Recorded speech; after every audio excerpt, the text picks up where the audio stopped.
Welcome to another video और यह है the rising of the shield hero के सीजन 3 का एपिसोड 1 का रिव्यू। तो चलिए जानते हैं क्या हुआ कहानी में आगे। तो कहानी की शुरुआत हम देख पाते हैं रेप्टेलिया, फीलो और नाओफूमी को लड़ते हुए एक कॉलेजियम के अंदर, जहां बहुत सारे लोग उनके शो को देख रहे होते हैं, जिनके ऊपर एक पावरफुल आग का हमला होता है। और ना जाने क्यों इस लड़ाई के दौरान इन तीनों ने मास्क पहना हुआ है और इस जंग के दौरान एक भारी बार होता है इनका इनके ऊपर। तो क्या हुआ अब तक जब से ये लोग दूसरे हीरोज की दुनिया से वापस आए। पर ये जानने से पहले हम बढ़ते हैं इसके इंट्रो की ओर, जो है heroes rise again in season 3। तो इसके बाद कहानी का अगला फेज शुरू होता है, जहाँ इवाताने यानी कि नाफूमी अपने बारे में बताता है, जो मॉडर्न जापान से एक दूसरी दुनिया में आया है एज अ शील्ड हीरो, जो यहाँ बुलाए गए हैं वेव्स को रोकने के लिए। और वेव्स कुछ ऐसे इवेंट्स है जिसमें दुनिया का खात्मा हो सकता है, जिसको रोकने के लिए ही इन्हें वेव से लड़ना पड़ता है। पर इस सब के अलावा यहाँ 4 स्पिरिट गार्जियन बीस्ट हुआ करते थे, जिनमें से एक था स्पिरिट टॉर्टोइस, जिसको जिंदा किया गया था, जिसके बाद काफी तबाही हुई। पर उसके बाद दोबारा कभी भी दूसरा वेव नहीं देखा गया, जिसने लोगों की आत्मा लेकर शक्तियां इकट्ठा की और अपनी शक्तियों से वेव्स को रोक दिया। और खैर आगे नावो में आगे बढ़ते हुए देख पाता है कुछ टूटे हुए घरों को और परेशान डैमी ह्यूमंस को। तो खैर आगे इन लोगों ने स्पिरिट टॉर्टोइस को हरा दिया, जिसकी वजह से फीनिक्स टॉर्टोइस, जो है दूसरा गार्जियन बीस्ट, जल्दी जिंदा होने वाला होगा। पर उस समय कियो से हुई लड़ाई के दौरान उन्होंने उससे कुछ एनर्जी वापस खींची, जिससे ये लोग एक बैरियर बना पाए हैं, जिससे फीनिक्स के रिवाइवल को 3.5 महीने और डिले कर दिया गया है। तो इन 3.5 महीनों में अपनी जगह की रक्षा करने के लिए शील्ड हीरो को करनी पड़ेगी मेहनत, और तैयारी इस लेवल की करनी पड़ेगी कि वो लोग मिलकर हरा सके फीनिक्स को। पर कुछ दिक्कतें आ चुकी है शील्ड हीरो के साथ, मतलब जब ये लोग लड़ रहे थे कियो के साथ, तो उस समय कुछ सेक्रीफाइस ऑरा ने इनको कर्ज कर दिया, जिसके वजह से इनके स्टेटस में थोड़ी बहुत कमी आ चुकी है। मतलब इनका पावर लेवल थोड़ा बहुत ग्लिच होते हुए दिखाई दे रहा है। तो खैर आगे जहाँ पर स्प्रिट टॉर्टोइस बीस्ट हारा था, कुछ आर्मी दिखाई दे रही है, जो जंग के दौरान बिल्कुल नहीं दिखी थी। पर उसके अलावा नाओफूमी यहाँ सोचता है उस लिबरेशन ऑरा के बारे में, जो उसको ओस ने सिखाया था, वो दोबारा इस्तेमाल नहीं कर पा रहा, जो शायद आगे इनके काम आ सकता है। पर ना जाने वो उसका इस्तेमाल दोबारा कर भी पाए या नहीं। पर खैर जहाँ याद करता है ये बाकी हीरोज़ के बारे में, जिनके अलग अलग एट्रीब्यूट्स हैं, और अगर ये लोग साथ मिलकर काम करेंगे तभी ये लोग और स्ट्रांग बन पाएंगे। तो जिसके लिए इनके बीच में ट्रस्ट बिल्ड होना बहुत ज़रूरी है। तो अगर बात करें उन 3 हीरोज़ की, तो वो लड़ रहे थे वेव से, जिस दौरान नाओफूमी दूसरी दुनिया में गया हुआ था, जो वैसे रियल वेव नहीं था, वो कियो का आर्टिफिशियल वेव था जिसको उसने बनाया था, जो वेव मोस्टली हो सकता है नाओफूमी के वजह से रुका हो। पर फिर भी इनके उस वेव को रोकने को लेकर रानी उनकी शुक्रगुजार है। पर इसका मतलब ये बिल्कुल भी नहीं कि वो सीरियस होंगे फिनिक्स के रिवाइवल को लेकर, जहाँ हर एक हीरो कहीं ना कहीं इंपॉर्टेंट होगा आगे आने वाले खतरे को रोकने के लिए। और यहाँ रानी मदद मांगना चाहते शील्ड हीरो से उसी चीज़ को लेकर।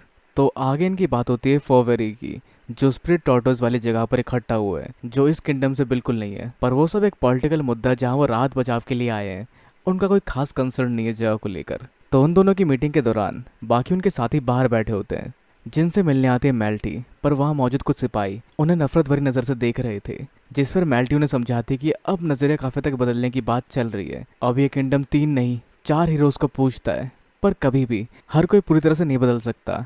पर जो नहीं बदला और किंगडम में हम उन्हें काम से निकाल रहे हैं, पर ये लोग कुछ खास है इसके पापा के, जिस वजह से इनको काम से नहीं निकाला जा सकता। तो खैर ये तो इंसानी फितरत रहेगी हमेशा से ही। पर सब के अलावा आगे नाओफूमी बात करता है उनसे वैसल वेपन हीरोज़ के बारे में, या द 7 स्टार हीरोज़। तो वो इस दुनिया में कहीं भी हो सकते हैं, वो उनसे कांटेक्ट नहीं बना पाए अब तक, या यूं कहें कि सबसे कांटेक्ट नहीं बना पाए, जिस पे वैसे ये लोग काम तो कर रहे हैं, पर इन्हें कोई भी लीड नहीं मिली उनकी, जिनको बस एक ही हीरो की जानकारी है, जो है स्टाफ हीरो। तो वो कहाँ है? तो वो इसी साम्राज्य में है। पर कौन है वो, ये जानने से पहले रानी उसको अपने साथ आगे ले जाती है। तो जहाँ रानी उसको दिखाती है रिकवर्ड किए हुए पार्ट स्पिरिट टॉर्टोइस के शरीर के, जिसको अपने शील्ड में डालने के बाद कुछ वार्निंग के साथ नाओफूमी को नई स्किल मिलती है, जो एबिलिटी उसके काम आएगी नई तरह के पोशन बनाने के। तो वैसे अगर हम बात करें मेल्टी की, मतलब दूसरी मेल्टी की, जिसका नाम है बिच, तो वो गायब हो चुकी है, जो पूर्व के बॉर्डर के पास देखी गई है। तो हो सकता है जल्दी वो कुछ प्लान कर रही हो हमला करने के लिए शील्ड हीरो पर। तो वैसे वहाँ पे तभी फॉर्मर किंग या फिर पाबंदी लगा हुआ किंग देखकर नाओफूमी को कोसना शुरू करता है उसको, और शायद वहाँ वो रानी के प्रेजेंस को देखकर वापस चला जाता है।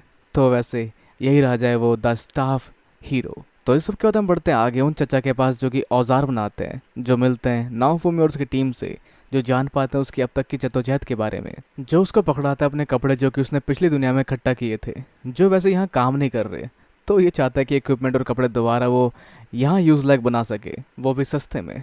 तो उनके इस डीलिंग और बातचीत के बाद हम बढ़ते हैं आगे, जिस दौरान कई सारे परेशान और बेघर डैमी ह्यूमंस को देखा जाता है। मतलब भले ही अब ये लोग 4 हीरोज को पूछते हो, पर इस सब के बावजूद भी काफ़ी कुछ बदलना भी बाकी है। तो खैर आगे वो लोग जाते हैं स्लेव मर्चेंट के पास, जिसके पास ज़्यादा स्टॉक नहीं है।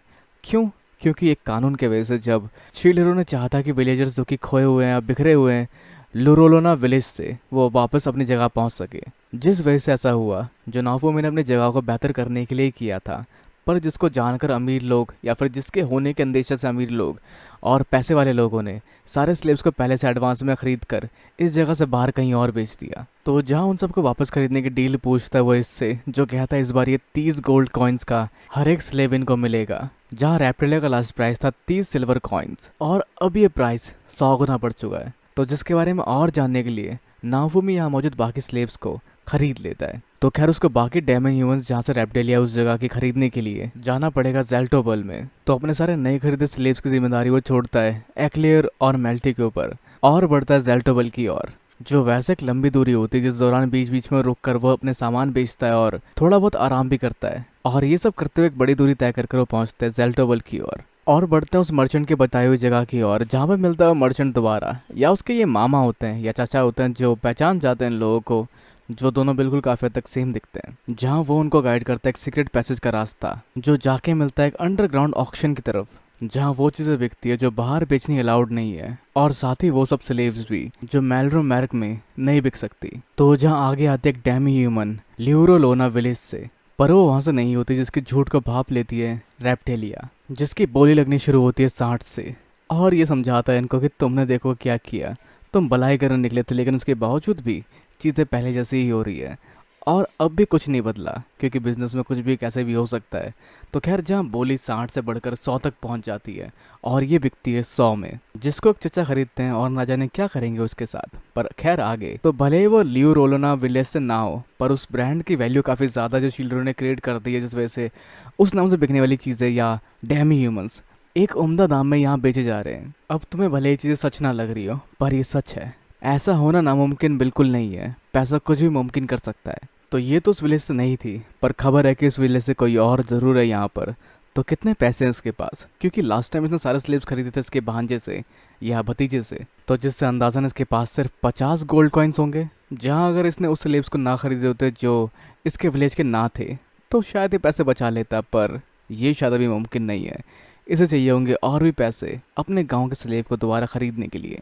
पर अगर ये चीज़ पॉइंट आउट कर रहा है इसके साथ, तो ज़रूर इसने कुछ ना कुछ सोचा होगा इसके लिए जिससे वो पैसे कमा सकता है, जो उसको बताता है कुछ अंडरग्राउंड अरीना के बारे में जिस तरह बढ़ता है शील्ड हीरो, जिसके अंदर जाने की सिक्योरिटी काफ़ी हद तक काफ़ी टफ लगती है। पर खैर आगे बढ़ता है नाओफुमी और पहुंचता है उस बार के अंदर, और फिर आगे उस पब से एक बियर खरीद कर आगे बढ़कर देखता है यहाँ होने वाले मैचेस को, जिसमें शामिल होते हैं एक पांडा और एक हाथी। और तभी यहाँ एक लड़की आती है जो उसको यहाँ पहली बार देख रही है, जो नाफुमी को इंट्रोड्यूस करते हैं इन फाइट से, जिसके हिसाब से सासा जीतेगा, जिसको वो पांडा कह रहा था वही। और साथ ही वो पूछते हैं नाफुमी के इंटेंशन को कि क्या तुम यहाँ सट्टा लगाने आए हो या तुम इन मैचों का हिस्सा बनने आए हो। तो आगे वो पांडा ही जीतता है, जिसके बाद वो उसे पूछता है यहाँ के रूल्स के बारे में, पर कुछ भी फ्री नहीं है, तो उसको एक और बियर खरीद के देनी पड़ती है उसको। और आगे वो जानता है यहाँ के रूल्स के बारे में, जहाँ हम देखते हैं एक और फाइट जिसमें एक अमीर बच्चा और उसका अगेंस्ट होती है एक डैमी ह्यूमन। और साथ ही हम जानते हैं यहाँ एंटर होने के रूल्स के बारे में भी। तो तुम यहाँ अकेले एंटर हो सकते हो या फिर 3 लोगों की टीम के साथ भी एंटर हो सकते हो, पर ज़्यादा लोग दाव लगाते हैं 3 लोगों की टीम पर। तो उस सब के अलावा अगर हम बात करें आगे इस फाइट की, तो डैमी ह्यूमन काफ़ी बढ़िया कर रही होती है, पर तभी वो लड़का उससे कहता है कि बहुत हो गया, और वो उसके अगले वार को खुद खाकर हार जाते काफ़ी आसानी से, जो एक फिक्स्ड मैच था। तो वो डैमी ह्यूमन ने हार मानी थी पैसे के लिए, जिसको देख के नाफो में भी कहता है तो पैसा सब कुछ है। तो अब आगे 3 मास्क खरीद के ये लोग भी एंटर होने वाले हैं इस अंडरग्राउंड अरीना की ओर, ताकि ये लोग भी पैसा कमा के एक महंगी बोली लगा सके और सभी उस गांव के डैमी ह्यूमंस को वापस खरीद सके। तो यही था इंसिडेंट जिसके बाद ये लोग दिखाई दे रहे थे जंग के अंदर। तो ये था पूरा माजरा अब तक का, जिसमें आगे वो एक्ट भी करता है, ओ ये लोग काफी स्ट्रांग है, इनको हराने में काफी मुश्किल होने वाली है। वैसे जहाँ ये लोग काफी स्ट्रांग है और ये लोग बस बेवकूफ बनने की एक्टिंग कर रहे हैं उनके अगेंस्ट, ताकि लोग पैसा लगाए हारने वाली साइड पे और ये लोग जीत कर ज्यादा पैसा कमा सके। तो खैर आगे ये लोग इस्तेमाल करते हैं रैप्टिलिया के इल्यूजन टेक्निक का, और उसके इस्तेमाल से ये उनको इल्यूजन में डालकर एक एक करके तीनों को हरा देते हैं। और इस मुश्किल फाइट के बाद तेज तेज सांसें लेना शुरू कर देते हैं, जिससे वो काफी थके होने की एक्टिंग कर पाते, जो वैसे बिल्कुल नहीं थके हुए, पर इन्हें एंटरटेन करना पड़ेगा बाकी लोगों को ताकि ये कमज़ोर रह के कम पावरफुल लोगों को हराकर आसानी से पैसे कमा सके। और वैसे इनके सामने वाली टीम काफ़ी स्ट्रांग और लगातार जीत रही थी, जिस पर लोगों को लग रहा है कि कहीं ये मैच फिक्स तो नहीं था, जिससे लोग डिसअपॉइंट होकर पत्थर और बाकी चीज़ें फेंकना शुरू करते हैं स्टेडियम के ऊपर। पर इस कोलिसियम में कुछ और अमीर लोग भी होते हैं जिनकी तरफ नज़र डालता है इतादोरी, जो उनके प्राइम टारगेट हो सकते हैं पैसा कमाने के लिए। तो खैर सभी नाराज़ नहीं है, जहाँ कुछ लोग सपोर्ट भी करते हैं इनकी टीम रॉक वैली का। तो ओवरऑल इन्होंने उनको बेवकूफ़ बना ही लिया है। पर इस जंग में कोई और भी देखी जा रही है, तो क्या और कितना बड़ा खतरा होने वाली है इनका, और क्या उस सामा की टेक्निक का यहाँ इस्तेमाल कर पाएगा इतादोरी और उसको अनलॉक कर पाएगा दोबारा फिर से इस लड़ाई के दौरान। तो क्या होगा आगे, इसके बारे में हम जानेंगे इसके नेक्स्ट पार्ट में। तो खैर अब आपके सोचते हैं इस वीडियो के बारे में और आगे नए एपिसोड के बारे में अपने विचार में नीचे कमेंट बॉक्स में बिल्कुल ना भूलें। इस वीडियो को लाइक शेयर और सब्सक्राइब करना भी बिल्कुल ना भूलें। अगली मिलते हैं अगली वीडियो में। Sayonara and have a nice day.